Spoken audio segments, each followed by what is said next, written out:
God bless you all. Democracy. Thank you.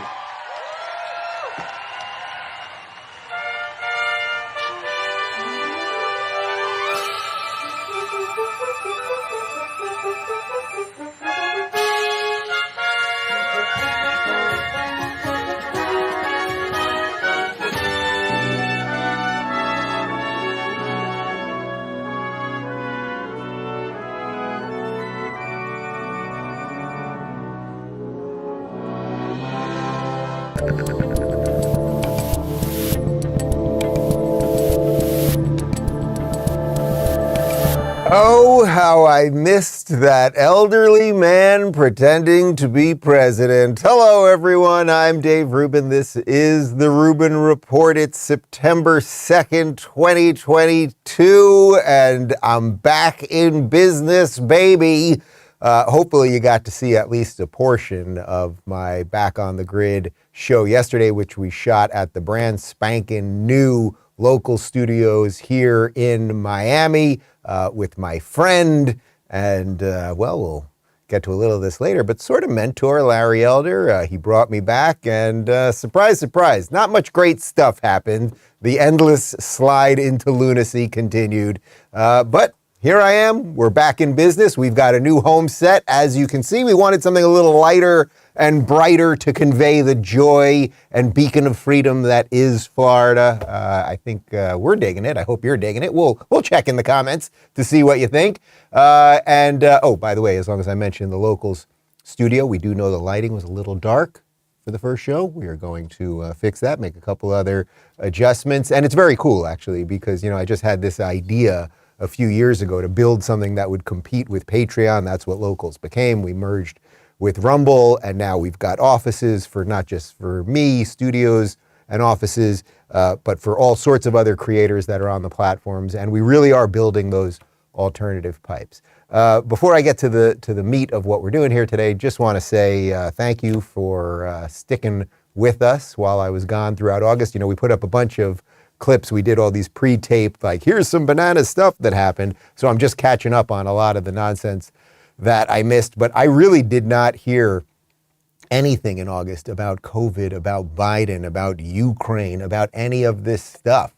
Mostly it was diapers and butt paste, as I said to Larry yesterday. Justin is here. He is downstairs right now. We will see how the soundproofing of this studio is if he starts crying, but life is good, and I really do feel a sort of renewed desire, or not even desire, I feel a renewed push, I would say, to save the world. And as I often say, I have nothing better to do than save the world, so that's what we're going to keep doing around here. And today's show is going to be a little bit of a look back and touching on some of the stuff that I missed. A lot of you were wondering why we didn't cover the big Sam Harris brouhaha yesterday, which I guess happened a couple weeks ago. Sam on a podcast said some strange things, but I wanted a little time. Well, actually, I didn't know about it. Obviously, Phoenix, who was setting up our show for yesterday, intentionally left it out because obviously Sam and I are or were friends. He didn't want me to just be sprung on something with going live just like that without having a little bit more context. So I was able to see some of the stuff today. So today we're going to kind of go over where I've been, where guys like Sam have been, where guys like Joe Rogan have been, what's really going on in the country right now. And then, of course, we got to that cold open that we did there. Joe Biden just gave another just completely insane speech. And yeah, he doesn't know what he's saying. But I mean, the optics of that thing were right out of Germany, like circa 1938, like absolutely awful. And the speech was just terrible and well, look, he's still president. It was 50-50, honestly. When I left in July, it was really 50-50 whether he'd still be president, but he is still pretending. So we're going to get to all of that stuff. Oh, and I have a new jacket. How about that? Thanks to Tony, who hooked me up and is probably watching right now. Real quick, guys, let me talk about BullionMax, and then we'll get to it. As inflation surpasses highs not seen in 40 years, the value of the dollar is decreasing with every passing day. You're paying more at the pump, the grocery store, for cars and housing. Face it, paper money is worth less. Friends, the timing couldn't be any better for my new sponsor, BullionMax. BullionMax is a direct-to-consumer precious metals retailer who can help you diversify into gold and silver. It's a hedge against inflation. It's also security for your family in times of crisis. And here's why I love BullionMax. They're owned by vets in the precious metal space, offer some of the lowest prices on the internet, and they make it so easy to buy directly from their website. I want to help you get started, so I worked out a special offer just for you. Get BullionMax's Silver Starter Kit at employee pricing. Just go to bullionmax.com/Dave. The kit includes 5 of the most desirable silver products to invest in, including a silver American Eagle and a silver Australian Kangaroo. The offer is limited to just 1 per household, so get yours now. Go to bullionmax.com/Dave. And now back to me. Okay, so Larry Elder brings me back on the grid. I hear about this Mar-a-Lago raid, which sounds like just another extension of the general Trump derangement lunacy of this administration and the entire deep state and the FBI. Okay, fine. Hear about a few other things that happened over the month, but sort of, in my estimation, actually nothing sort of crazy happened. You know, everyone was saying to me yesterday, oh, you missed so much crazy stuff. And it was like, a lot of it just felt like, no, just kind of the continuation of the sort of slow descent, as I always describe it, the slow descent into lunacy that we're all in. There was a clip that apparently went viral about 2 weeks ago. This is Sam Harris on the Trigonometry podcast, which I've done the Trigonometry podcast. I consider those guys friends. They're doing some good stuff over there. It's a British podcast, and they do a lot of similar stuff that we do here. Anyway, Sam went on to defend censorship and getting Trump off Twitter and why we shouldn't care about Hunter Biden's laptop and a whole bunch of other stuff. So this is Sam a couple weeks ago. Listen, I don't care what's in Hunter Biden's. I mean, Hunter Biden, at that point, Hunter Biden literally could have had the corpses of children in his basement. I would not have cared, right? It's like, there's nothing. First of all, it's Hunter Biden, right? It's not Joe Biden, but even if whatever scope of Joe Biden's corruption is, like if we could just go down that rabbit hole endlessly and understand that he's getting kickbacks from Hunter Biden's deals in Ukraine or wherever else, right, or China, it is infinitesimal compared to the corruption we know Trump is involved in. It's like a firefly to the sun, right? I mean, like there's just. It doesn't even stack up against Trump University, right? Trump University as a story is worse than anything that could be in Hunter Biden's laptop, in my view, right? Now that doesn't answer the people who say it's still completely unfair to not have looked at the laptop in a timely way and to have shut down the New York Post's Twitter account. Like that's just a conspiracy. That's a left-wing conspiracy to deny the presidency to Donald Trump. Absolutely it was. Absolutely. Right. But I think it was warranted. Right. And again, it's a coin toss as to whether or not Sam, I'm sorry. That particular piece I'm really sorry. I was the one that said we should move on, but you've just said something I really struggle with there, which is the kids in the basement? Fuck the kids in the basement. I'm interested in democracy. You're saying you are content with a left-wing conspiracy to prevent somebody being democratically re-elected as president. Well, no, I'm content. Well, but the thing is, it's just not left wing, right? So Liz Cheney is not left wing, right? Liz Cheney is doing everything in her power to prevent somebody being democratically elected. But there's nothing conspiracy. It's not. It was a conspiracy out in the open. But it doesn't matter if it was. It doesn't matter what part's conspiracy, what part's out in the open.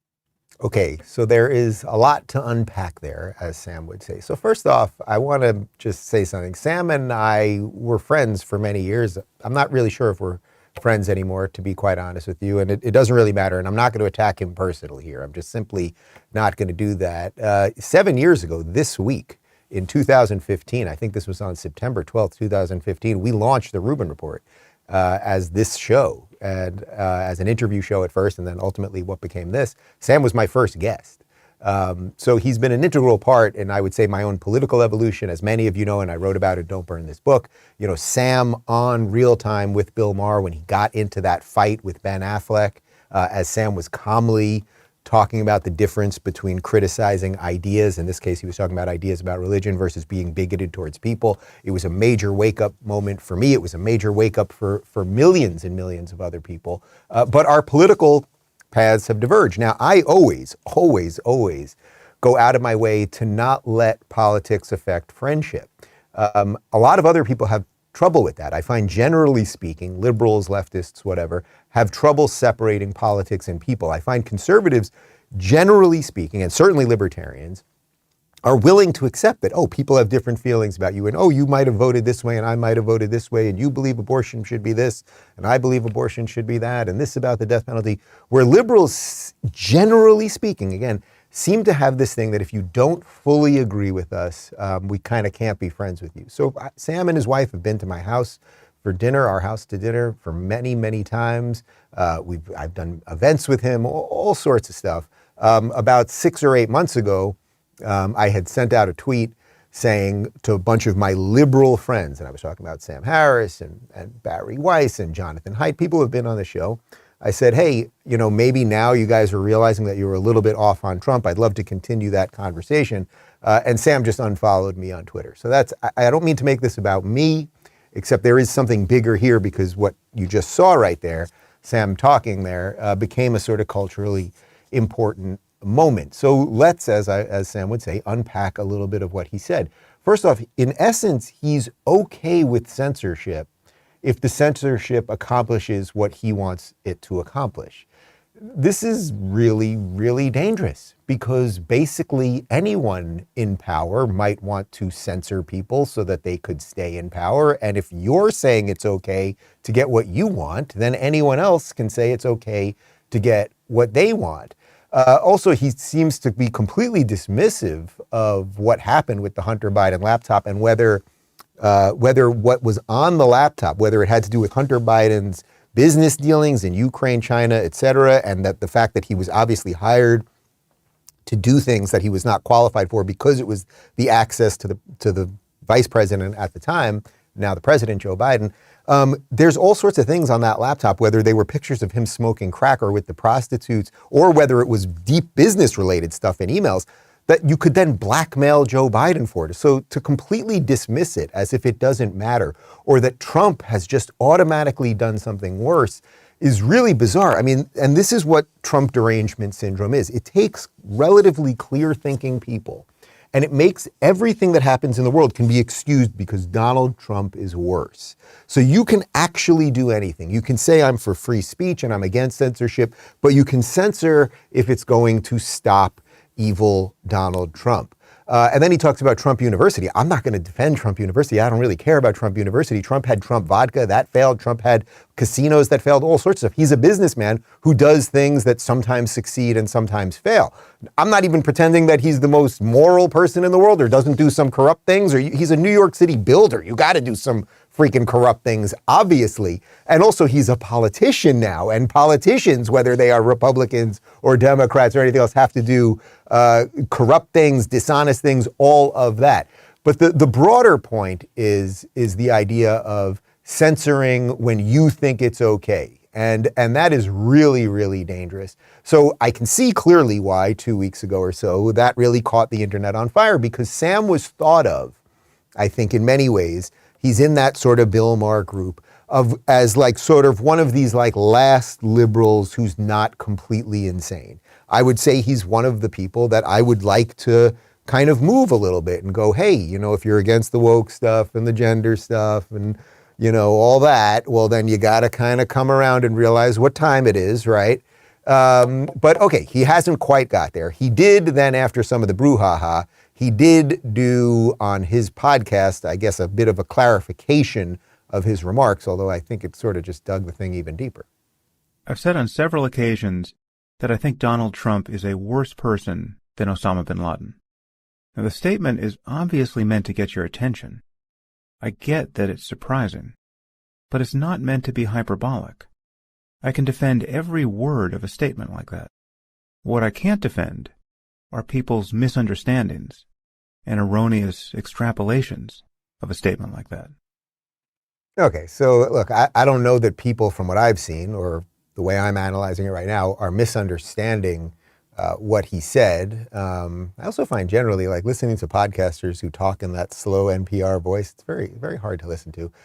Anyway, I think this is all interesting. Again, not to attack Sam. I think he's mistaken on this thing. Whether we ever break bread again or not is actually irrelevant. But I think he's sort of, this is what's happening. It's sort of similar to the Jon Stewart video that went viral a couple weeks ago. These sort of half non-woke liberals are realizing that none of their policies work, none of it makes sense, and that all you have is to fight against this imaginary Trump thing, because it's not even the real Trump thing, right? Like, Trump, things were a lot better when Trump was president. It's very simple. It's very obvious. Like, we all can kind of see that. So what I wanted to do here was show you a little bit of how 7 years ago, this very week in 2015, Sam was my first guest, and then you guys know the story when it comes to me, right? I decided to start really seeing where the truth was, seeing what was honest about public policy, that I had been wrong about some things and a bunch more. And then shortly, right after that, I did that Why I Left the Left video, something that perhaps Sam should take a look at. Do you believe in free speech? Do you believe that people should be judged by their character, not their skin color? Do you believe in freedom of religion? If you believe these things, you're probably not a progressive. You might think you're a progressive. I used to think I was. My show, The Rubin Report, was originally part of the Progressive Young Turks network. Progressives struck me as liberals, but louder. Progressives were the nice guys. They looked out for the little guy. They cared about women and minorities. They embraced change. In short, who wouldn't want to be a progressive? I'm a classical liberal, a free thinker. And as much as I don't like to admit it, defending my liberal values has suddenly become a conservative position. So if you think people should be able to say what they think without being punished for it, that people should be judged by their behavior, not their skin color, and that people should be able to live the way that they want to live without government interference, then there's not much left on the left for you. Okay, so I think actually Sam does understand a lot of the concepts there, obviously. I think he's a little confused as to whether he thinks people should be able to say what they want to say, because he did applaud when Jack Dorsey on Twitter booted Donald Trump. We'll get to more on that in just a second. But the reason that I thought this was all interesting for my first show back is because, as I said, 7 years ago there we were sitting, I was having a wake up, he was sort of in the center of the thing. And then there was that whole intellectual dark web thing that blew up that many of you were following, and there was me and Peterson and Joe Rogan and Sam Harris, obviously, and Majid Nawaz and a whole bunch of other people. But it's sort of crumbled. I don't even know what it was. We didn't have laminated cards. We didn't have a secret hideout or anything like that. But there was this group of people that were trying to bring some level of sanity, I think, to political discourse. And now we've seen, some level of sanity in political discourse completely devolve. But some of us, I think, have started to go to where reality is. That we didn't say, oh, we will only define reality by what Donald Trump does, and that he is this, this orange Hitler, and we must make all our decisions based on what he does or does not do. I would say Jordan Peterson has done a great job of that, an absolutely great job of that. You may remember this tweet from Jordan back in March of 22. He said, I wasn't a conservative until liberals kowtowed to the radicals. Now, this is a great point by Jordan, that there are virtually no liberals left. There are a couple liberals who are voting for the people who bring in the bad stuff, and they don't get there. So the question I guess I would pose to Sam is, why do you consider yourself a liberal anymore? Or is defending free speech not a liberal policy position that you hold to anymore? Now, what's also interesting about this, there was another clip that went viral last week that I'm just catching up on. Aaron Rodgers, quarterback in the NFL for the Packers, he went on Joe Rogan's podcast and they started talking politics, and Aaron Rodgers has been very outspoken against COVID vaccines and a whole bunch more.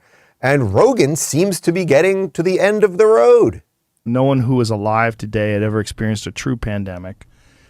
And I'm hoping that now that this is over, people are going to recognize that some serious errors were made and not repeat those. That's the best you can get out of it. So what do you tell those people? Vote Republican. That's what a lot of them are going to do anyway. Yeah. Congrats, Joe. Can we send Joe like some flowers or chocolate? He seems like a flowers and chocolate guy. Like he's getting there. He has already said that he would vote for DeSantis if DeSantis was to run for president. Now, I don't know that DeSantis is going to, but I suspect that Rogan would support Trump this time if that is how it goes, or he probably will support whoever the Republican is. But Joe, you have to remember, this is a guy who 4 years ago was a Bernie Sanders supporter. So now there's the road, and you're starting to realize that some of your stuff is wrong and it doesn't make sense. And if you're Joe Rogan, you're a Bernie Sanders guy, right? So now you're for high taxes, you're for all these government programs, and if just these people had the power, they could do more properly and all that stuff. It's just a sort of immature way of thinking, okay, fine, you're watching this show, you've probably evolved out of it yourself. But what does Joe Rogan do? In the midst of the pandemic and when he signs this crazy, what is probably like a $300 million deal all in with Spotify, he gets out of California because he realizes he's about to give California $30 million roughly in state income tax. So the rubber met the road with Joe Rogan. He left California and he went to Texas. And now in the roughly year and a half or so that he's been in Texas, he is now talking about voting for Ron DeSantis to be president of the United States. He is telling people to vote for Republicans. This is not a traditional Republican or conservative. I am fairly certain that was the smoke of marijuana that was coming up during that interview there. He smokes weed, he does ayahuasca, he eats mushrooms, he's into the MMA stuff. This is not the typical stodgy, old school conservative that we think of, but that's been the new alignment that I've been trying to show you guys for a long time. So whether Joe Rogan and I agree on everything or disagree on everything or whatever, or whether he is exactly where I'm at or not, I think it's reflective of a lot of Americans who are realizing that the big tech stuff, the censorship stuff, the Trump derangement stuff, the obsession, the January 6th hearings, this has all been endless nonsense. The Mar-a-Lago stuff, it's all endless nonsense, and we have to do better. It doesn't mean Republicans are great, but they're a little bit better than the Democrats. So why are a whole bunch of us sort of now on the scary right? Well, we'll get to that in just 1 second, but you might want to put on your Reliefband for that segment because I'm going to be showing you Joe Biden. And as you know, Joe Biden and the Democrats, they are making policy decisions that are making us all nauseous. Did you know that 1 out of 3 Americans regularly suffer from nausea? But there's a solution. You've got to check out Reliefband. Reliefband is the #1 FDA-cleared anti-nausea wristband that's been clinically proven to quickly relieve and effectively prevent nausea and vomiting associated with motion sickness, anxiety, migraines, hangovers, morning sickness, chemotherapy, and so much more. It's like the name says, it's legitimately a band you wear on your wrist to relieve you from nausea and anxiety, and you change the intensity depending on how you're feeling to make it stronger or weaker. It's that simple. Plus, the product is 100% drug-free, non-drowsy, and provides all-natural, long-lasting relief with 0 side effects for as long as needed. And they just released their newest model, the Reliefband Sport. So if you're finally taking that summer trip or just nauseous from everything going on in the world, I've got good news. You can join over 100,000 Reliefband users with an exclusive offer just for my listeners. Go to reliefband.com, use promo code Rubin, and you'll receive 20% off plus free shipping and a no questions asked 30-day money-back guarantee. So head on over to reliefband.com, use promo code Rubin, get 20% off plus free shipping. And now, back to me. Okay, so let's continue a little bit more with what we're doing here on this first show back on the grid. That's a summation of my life's work in many ways. So why is it that a guy like Joe Rogan is getting to the end of the road and telling people to vote for Republican, even though if you were to just check all the boxes, this guy is not a generic Republican? And Joe Rogan, whether you think he's a silly MMA guy or not, or whether you like weed or psychedelics or not, he has hundreds of millions of people that listen to him every month. He is by far the most influential public figure in America right now, by far. It's not even close in terms of the amount of content he puts out and the amount of people who are listening to his thoughts. And he's now, again, going from, in essence, supporting the socialist to now realizing that you have to defend freedom. So why is this happening to him? Well, it's not just that I think he's having a wake up and realizing, hey, I don't like paying those taxes, and they're the ones that locked us down and a whole bunch more. It's also that the Democrats' rhetoric and Biden, Joe Biden specifically, the rhetoric has gone completely insane. So Joe Biden gave this speech last night, and if you have not seen any of the video or the images of this, it's dystopian. It's right out of Star Wars Palpatine. It's right out of Germany, 1937. The optics of this thing are absolutely horrible. Biden, again, he's just reading. He doesn't know what he's saying. He can't regulate his emotions, all of that stuff. Well, we got two clips for you here, and just watch the juxtaposition of what Biden does here. First, we should be united. I believe America is at an inflection point.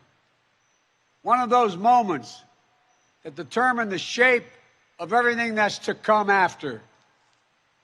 And now, America must choose to move forward or to move backwards, to build a future or obsess about the past, to be a nation of hope and unity and optimism, or a nation of fear, division, and of darkness. All right, so he seems kind of angry while he's telling us about unity and all that good, flowery stuff. Then moments later, he did this. Too much of what's happening in our country today is not normal. Donald Trump and the MAGA Republicans represent an extremism that threatens the very foundations of our republic. So it's just so extraordinary what he does. And again, it's not coming from him. So it's whoever the speechwriter is, and it's whoever's in charge of the entire event. We're going to make him look evil. We're going to have the two soldiers behind him and the red, and it all just looked Nazi-ish and evil. And it's by design, guys. It really is by design. No, it's by design. I get these people are incompetent, but they're not that incompetent. They know what they're doing. So in this speech, first he's telling us about hope, and we have to be less divisive, and we have to look forward, not backward. Okay, always twirling. That's a Simpsons reference for some of you. Then a minute later, Donald Trump and the MAGA Republicans, basically saying that they're terrorists. And it's like, you do know that's about 74 million people by your math on the election, right? That's 74 million people you're saying are in essence evil. I don't think that's going to go that well with those 74 million people. And these aren't mistakes. This is by design. That is in a speech by design, to purposely confuse and conflate everybody and sort of make it sound like he wants unity while he's also throwing half the country under the bus. And this is not the first time that he's done this. This, I think, was from about a week ago. Again, I'm getting caught up on all of this stuff. When he defended himself after calling MAGA Republicans semi-fascist. What do you mean by semi-fascism, sir? In December, you will... You know what I mean. Senator Lindsey Graham said last night there would be riots in the street if former President Trump is prosecuted for taking classified government documents to Mar-a-Lago. What is the White House response to that? So, we have seen MAGA Republicans attack our democracy. We have seen MAGA Republicans take away our rights, make threats of violence, including this weekend. And that is what the president was referring to when you all asked me last week about the semi-fascism comment. So if I can link this back to a little bit of where we started with the Sam Harris stuff, the point here is that sort of like Sam Harris, they're now saying the quiet part out loud. They are okay silencing people, whether it's through big tech or whatever means they see fit. They are okay using the FBI to investigate the former president, or whether they want to hire, I'm told, 87,000 new IRS agents to look into your finances so that the government can take more of your money. Armed agents, by the way. They're saying all the quiet things out loud. They call you fascist. They call Donald Trump fascist. The idea that he would use the power of the state and corporations to crack down on people while they're the ones who are doing it. They were the ones who used the levers of the state to influence corporations during COVID to fire the very people who earlier were deemed the essential workers, firing nurses who wanted to, my body, my choice. Everything they say is a lie. When you know it, it frees you. It absolutely frees you. So we just showed, I hadn't seen her in about a month, that was Black lesbian press secretary Karine Jean-Pierre. And then she said something even more insane. This is just from yesterday. I mean, this one is really, really wild. And well, I'm not going to tee up any further than to say, does this sound like true freedom to you or mob rule? Again, we see majority of Americans who disagree.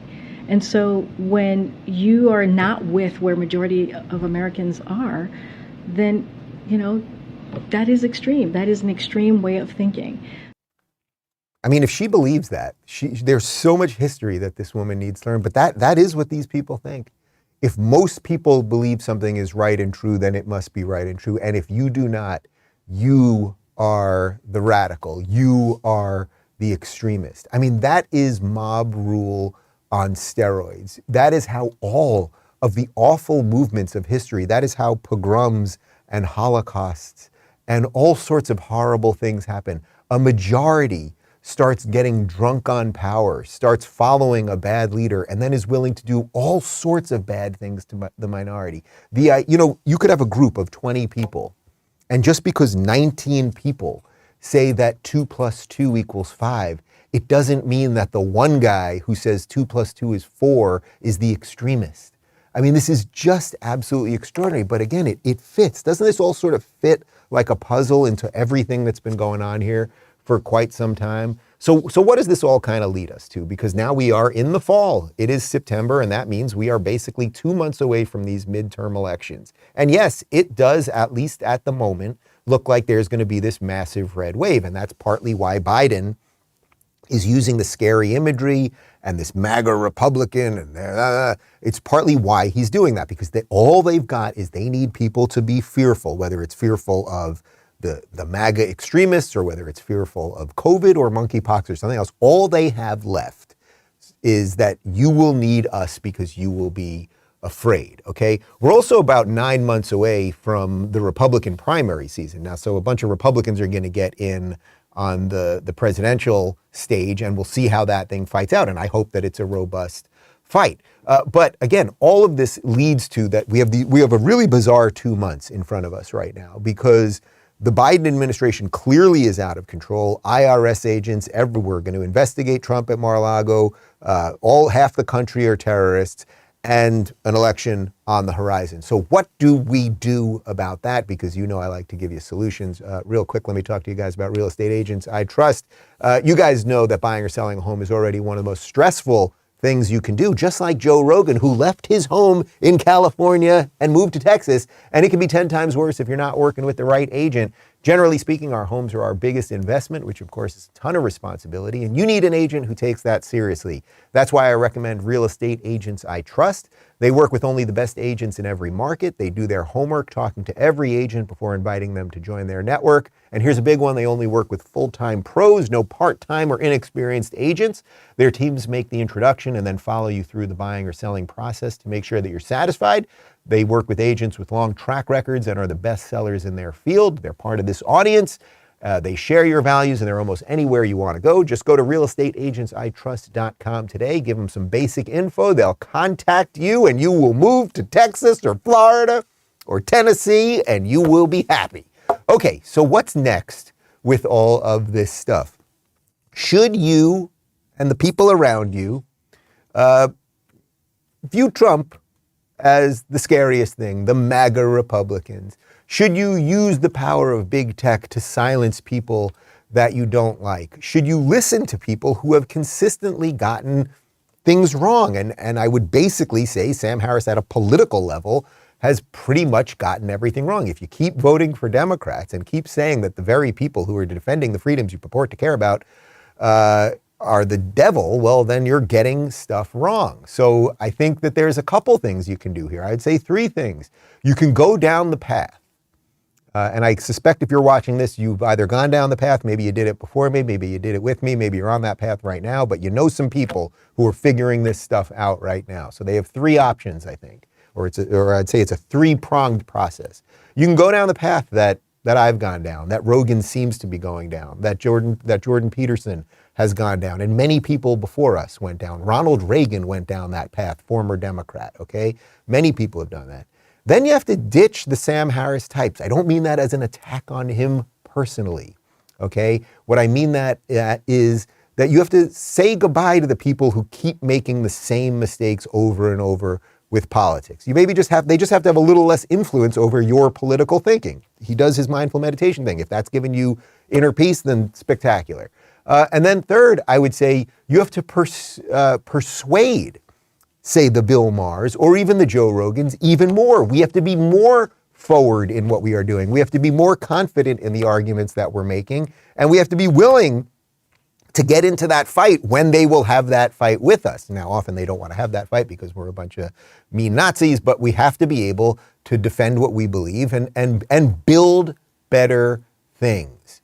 So look, when Sam Harris, to now bring us back to where we started, when Donald Trump was kicked off of Twitter, Sam Harris sent out this tweet. I think we have the tweet.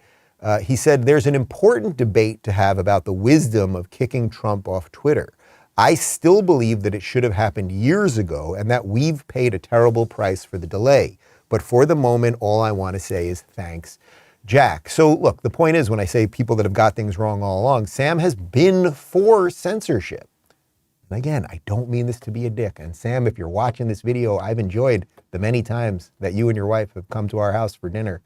I'm not the one that that unfollowed you on Twitter. Well, I did after you unfollowed me. So I don't mean to make this like a personal bickering nonsense, but I'm trying to say is there's a track record here of him being for censorship. Even Jack Dorsey now has sort of, now that he's not in charge of Twitter anymore, has sort of backtracked and sort of been like, maybe we shouldn't have gotten rid of Trump. And everyone knows. You know, one of Sam's main lines over the years has been sunlight is the best disinfectant, that you want to allow people to say things so that you can see it, so that you can counter it.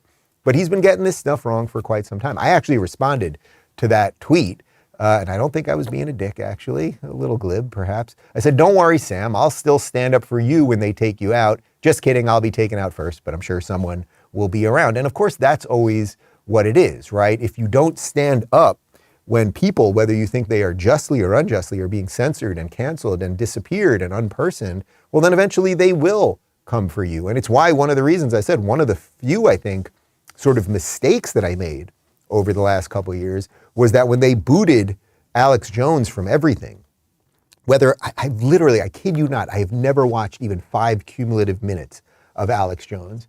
I've seen a lot of the screaming videos and some of the silly stuff and some of the obnoxious stuff and whatever. But I think perhaps I should have offered more of a defense because of course it was not going to stop with him. So then what we also have to do, of course, we have to sort of say goodbye to a certain set of people that are just kind of getting the things wrong. But then for the people that are really getting there, and Rogan seems to have gotten there, basically, and for Maher, who's on the way, and I'm doing Bill Maher's show. I'm going to LA on September 21st, and I'm doing his podcast 2 hours, hopefully unedited, and we'll get to talk about as much of this as he wants to talk about. We got to keep pushing them. And speaking of pushing them, Larry Elder, who brought me back on the grid yesterday, he referenced an interview that he did with Bill Maher on his show in 2013. This is Larry Elder's radio show. About 9 years ago, when he got into it a little bit with Bill Maher over what is a libertarian and can Bill call himself a libertarian, and they have a somewhat respectful, it gets a little tense, but somewhat respectful conversation about it. And this is what I mean about defending what you believe, saying it honestly and clearly. Here's Larry Elder and Bill Maher 9 years ago. I have a request, and I mean it, Bill, with all due sincerity. You and I have seen each other around town a little bit. I've always liked you personally. Please tell me why you insist on calling yourself a libertarian when you are in favor of affirmative action, you are in favor of gun control, you've constantly railed against Ronald Reagan and George Bush for tax cuts against the rich, you oppose airline deregulation, you oppose power deregulation, and for crying out loud, you voted for Ralph Nader, and most libertarians I know would sooner vote for Rasputin than Ralph Nader. Please stop calling yourself a libertarian. You know, it's always amused me, Larry, that every other political party is allowed to have a big tent. Mm-hmm. But the libertarians, who you can't even define, most people wouldn't even on the street tell you what the word means. We all have to march in lockstep behind Bill, Larry Elder? Certain things are not negotiable. You support minimum wage. You support affirmative action. These are not negotiable. There's a Libertarian Party platform. You can go online and read it, libertarianparty.org. There's a Republican Party platform that plenty of people vote Republican and don't believe half of it. That's what politics is in America. There are core values that you have to have as a libertarian, and one of them is adherence to Article 1, Section 8 of the Constitution. And the things that you want, especially gun control, affirmative action, are absolutely inconsistent with that. You are not a libertarian, Bill. You're a progressive or a liberal. I don't know what you are, but you're not a libertarian. Okay, so it gets a little heated there at the end, and so be it. But the reason I wanted to show you that is because 9 years ago, Larry Elder was trying to sort of show Bill Maher, hey, you know, in essence, he's saying, hey, you don't seem to love the government, right? Because you want to smoke weed, you want to live life however you want to live it, you want to say whatever you want to say and not fear the government is going to come get you and all of those things. So why do you call yourself a libertarian? Now, Bill actually makes a good point that you should have big tents across the board, that I believe, right? Like, what am I trying to do right now? What have I been trying to do for the last 2 years at this point? It's that I believe that the Republicans can be a really big, wide tent that are going to have more of the social libertarians, say people like me, and then can you fit that with the religious conservatives? This is tough stuff that has to get worked out. Okay, so Bill, to that extent, I think he's right. Like, you can have libertarian beliefs, and does that fit within a libertarian party? Okay, there's something to be said there. But then Larry counters that with, well, wait a minute. Just in essence, what he's saying is, hey, well, just because you want to smoke weed, you can't be for high taxes, you can't be for a lot of the other big government stuff that you seemingly are for, and against the people who come in and fix a lot of that stuff. But the reason I showed you that clip, because Larry, who brought me back on yesterday, Larry had an awful lot to do with my awakening, which you know about. So that video that we showed you earlier of why I left the left, that's been seen, Phoenix just told me, 30 million times on the PragerU website. 30 million times. So it's probably been seen many more times than that. So that's a lot of people who are seeing something and hopefully start going on their adventure. Well, this, we're just going to show you a portion of my first interview with Larry Elder. Many of you have seen it time and time again, and many of you have told me in real life this is the thing that woke you up to. This was Larry defending what he believes, saying what he believes calmly, factually, and decently. And guess what? It got me going down that road that Rogan seems to be going down right now, that Bill Maher is begrudgingly going down a little bit, and that I think Sam Harris unfortunately doesn't seem to be getting to, but take a look. You wouldn't not acknowledge that there are some systemic issues. Give me an example. Tell me what you think the most systemic racist issue is. What is it? Well, I would say that because black people in many cases, were descendants of slaves, that racism as an institution, that it just, a certain amount of it just exists. 2015? Give me the most blatant racist example you can come up with right now.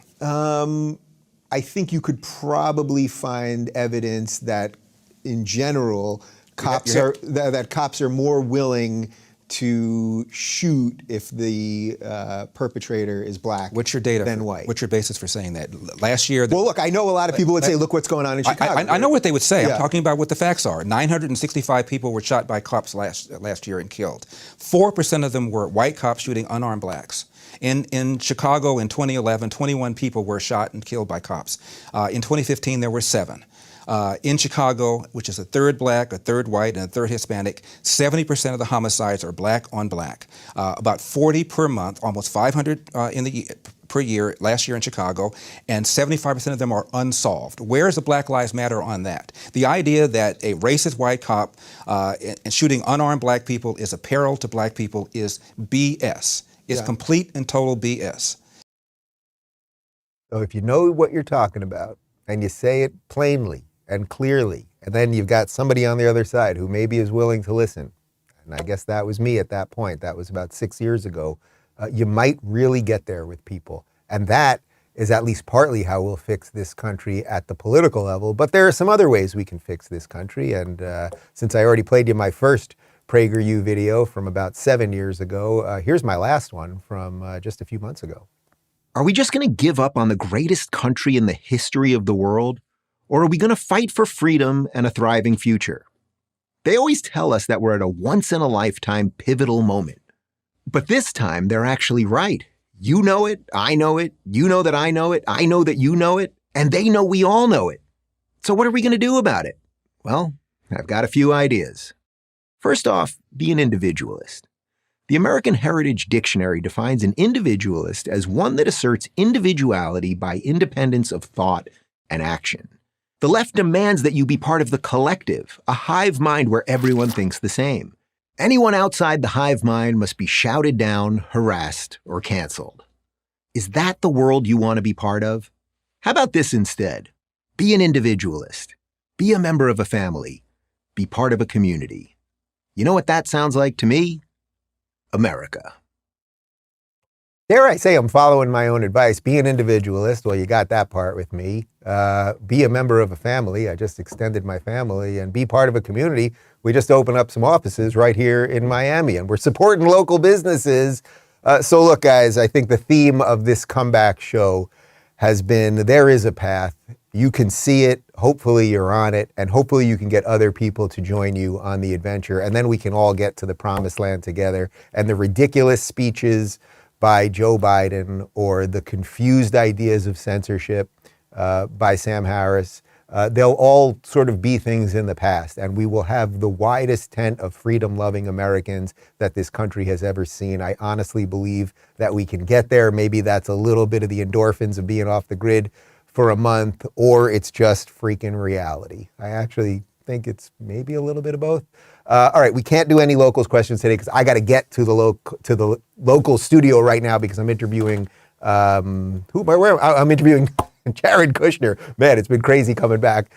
So we're doing that live in about an hour. So I do got to bolt right now. But stick around for a cold close, and we'll get to questions and everything else when we get back next week. And it's just good to be back, everybody. So I hope you're doing well. Hope you had a great summer.